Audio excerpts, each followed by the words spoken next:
jangan takut untuk mencoba, karena itu artinya kita sudah gagal sebelum berjuang.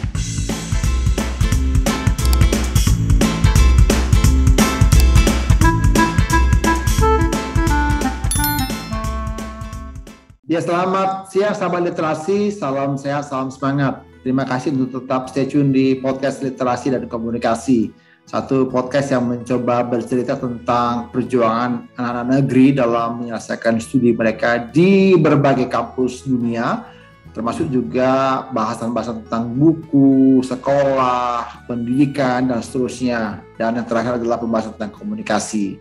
Mengkomunikasikan hal-hal yang mungkin selama ini tidak bisa dipikirkan oleh orang atau mungkin tidak nyantol dipikirkan orang, kita coba mengkomunikasikan secara gamblang dan terang-benderang.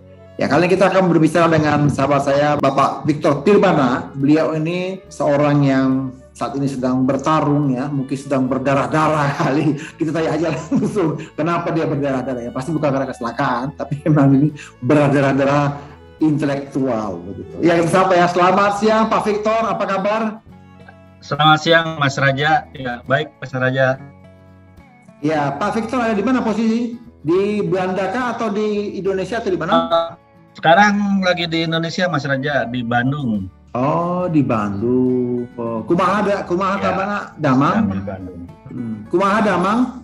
Alhamdulillah, saya alhamdulillah. Saya. Iya, restu. Iya, Pak Victor, boleh dong cerita. Balik dulu ini, balik. Oh, sok balik dulu ke Bandungnya. Iya. Jadi Pak Victor, kami dapat kabar bahwa Pak Victor itu sedang berjuang nih untuk menyelesaikan studi doktor, ya. Nah, boleh tahu dong di kampus apa, mungkin di negara apa, dan jurusan apa? Lalu kemudian kenapa sih pilih jurusan itu? Monggo Pak. Sebenarnya saya studi kebetulan saja ini di Leiden University, mengambil Industrial Ecology di Institute of Environmental Science, Faculty of Science di Leidennya. Studi saya ini kebetulan karena memang event saja, itu tiba-tiba ada penawaran ke kampus studi, ya, penelitian, ya, sehingga saya coba ambil saja kesempatan itu dan ya kebetulan berhasil. Nah, kenapa ambil jurusan itu Pak? Apakah memang related dengan pekerjaan jurusannya? Ya, kebetulan saya ini kan ngajar, ya, dosen dan juga peneliti di SDG Center Unpad. Kalau saya sih dosennya di jurusan Ekonomi dan Studi Pembangunan, Fakultas Ekonomi, dan topik yang ditawarkan waktu itu ke kampus ada penawaran tentang satu topik di ekonomi lingkungan, ya, sehingga karena memang ada beberapa pekerjaan atau riset saya yang terkait dengan ekonomi lingkungan waktu itu, ya, oleh senior saya di kontak dengan profesor. Sebelum dapat fundingnya kita sudah dapat LOA, ya, tadi syaratnya saya berangkat kalau ada funding gitu. Oke, berarti ini fundingnya dari kampus kah, dari kocek pribadi kah, dari mertua, atau dari mana nih? Serius banget, berapa funding? Kebetulan funding studi saya itu dari LPDP, ya, ya. LPDP yang Lembaga Pengelola Dana Pendidikan, ya? Betul, ya, betul. Seperti itu. Berarti Anda dapat pembiayaan dari LPDP, udah dapat LOE, kemudian dibayar oleh LPDP, berangkatlah ke Belanda, begitu, ya. Nah, intake-nya kapan sih, ya, Pak Victor? September 2016, ya, waktu itu intake-nya. September 2016, ya, betul, ya? 2016 saya intake, ya, Mas Raja. Oke, ini kan jurusannya Pak Victor ini menarik, ya, karena industrial ekologi, jadi industri ekologi. Saya kebetulan mungkin ada irisan karena saya disertasi saya itu tentang government policy in fire peatland, artinya ada kebakaran lahan gambut itu. Nah, itu kan terkait dengan ekologi. Ya.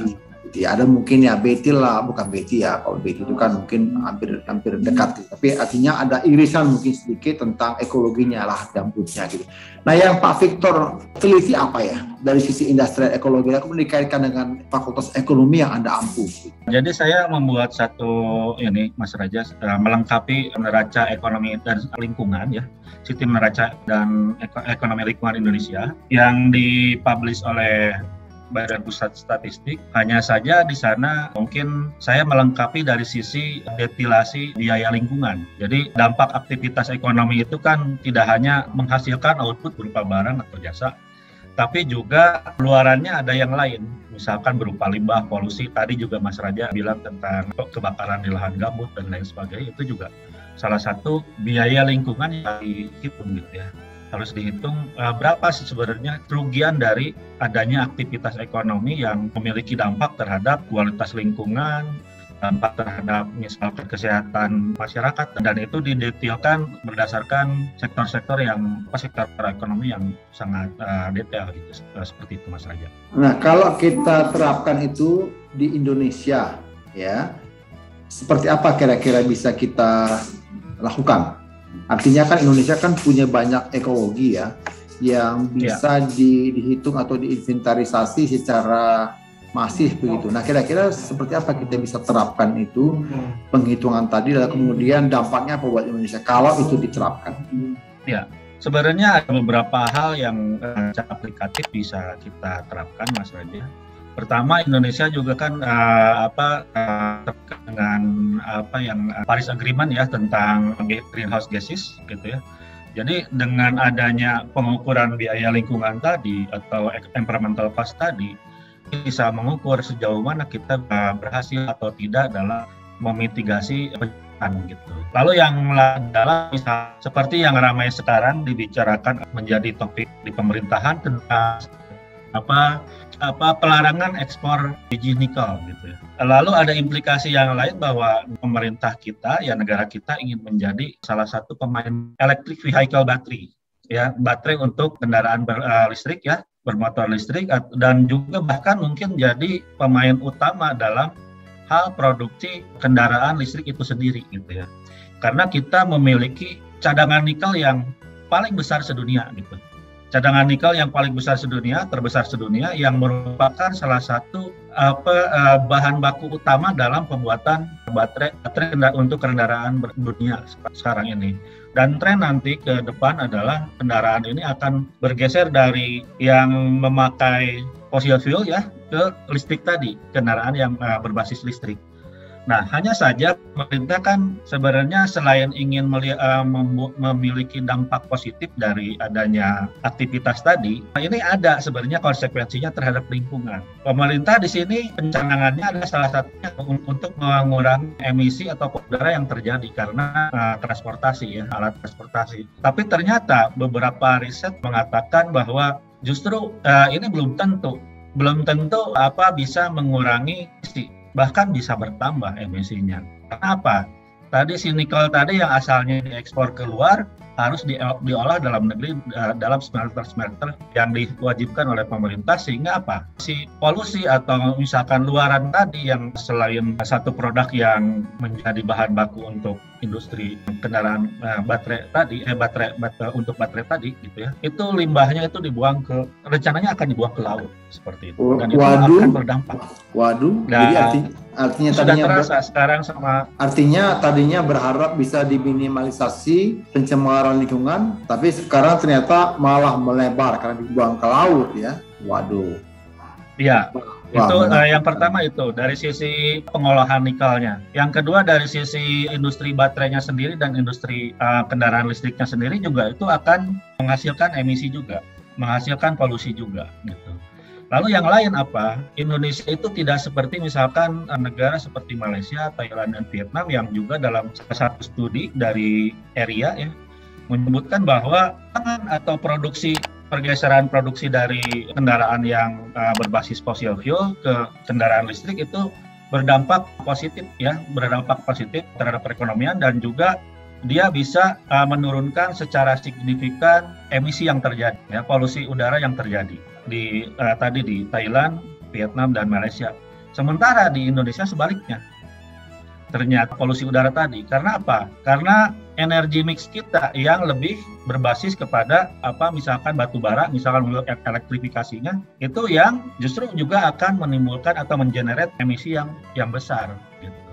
Karena kan kita tidak seperti negara lain, kita basis untuk membangkitkan listrik kita itu heavy to batu bara gitu ya. yang sebenarnya itu merupakan salah satu pencemar yang signifikan dalam kehidupan kita. Itu mungkin seperti itu, Mas Raja.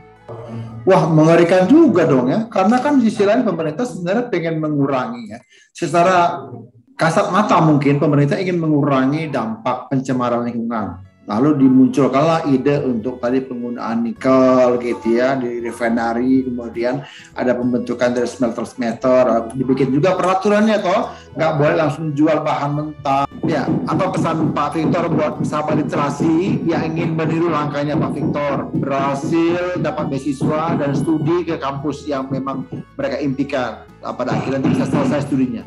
Apa pesan-pesan Pak Victor? Monggo Pak. Oke, pesan saya sih simpel saja, Mas Raja, mungkin tidak panjang lebar. Intinya adalah jangan takut untuk mencoba kan, dan juga saudara-saudara di sekitar saya yang bilang, wah ini susah dan lain sebagainya, tapi belum mencoba gitu ya. Jadi jangan takut untuk mencoba, karena itu artinya kita sudah gagal sebelum berjuang. Lebih baik kita gagal setelah berjuang daripada do nothing gitu ya. Dan saya pun awalnya, ini berat sekali nih S3 ini topiknya dan lain sebagainya, tapi setelah dijalani dan kita mencoba, ya mudah-mudahan ini akan membuahkan hasil seperti itu. Jadi intinya adalah jangan takut untuk mencoba, karena itu artinya kita gagal kalau misalkan kita tidak mau mencoba atau kita tidak mau berjuang seperti itu. Seperti itu, Mas Raja. Ya, terima kasih Pak Victor. Ini satu pembelajaran penting buat kita, buat sahabat literasi. Ketika Anda punya mimpi, Anda jangan takut mencoba. Jadi jangan lagi bicara, waduh saya nggak punya uang, saya orang susah, begitu. Tidak. Terlalu banyak saat ini kesempatan beasiswa yang bisa didapatkan. Hanya memang kita perlu mencoba dan terus mencoba. Kalau gagal, jangan gila gitu ya Pak Victor ya. Tapi lagi ya. Betul. Tapi coba lagi. Iya, kalau gila kan langsung game over kan? Ya betul. Seperti sekarang sistem studi di Eropa kan itu mengharuskan kita publish di jurnal internasional ya, Mas Raja. Dan itu saya tuh beberapa kali di reject itu bisa 6-9 kali gitu. Waduh. Kalau kita misalkan patah arang, kalau misalkan kita patah arang di tengah jalan itu juga jadi masalah. Ya, terima kasih Pak Victor untuk mencoba dan gagal. Betul, semangat terus. Terima kasih banyak. Ya, terima kasih Pak Victor untuk waktunya, untuk terima kasih atas terima kasih atas undangannya, Mas Raja. Baik, terima kasih sahabat literasi, biarlah ini menjadi satu diskusi yang bermanfaat bagi kita. Saya Raja Nabi 10 pamit undur. Salam sehat.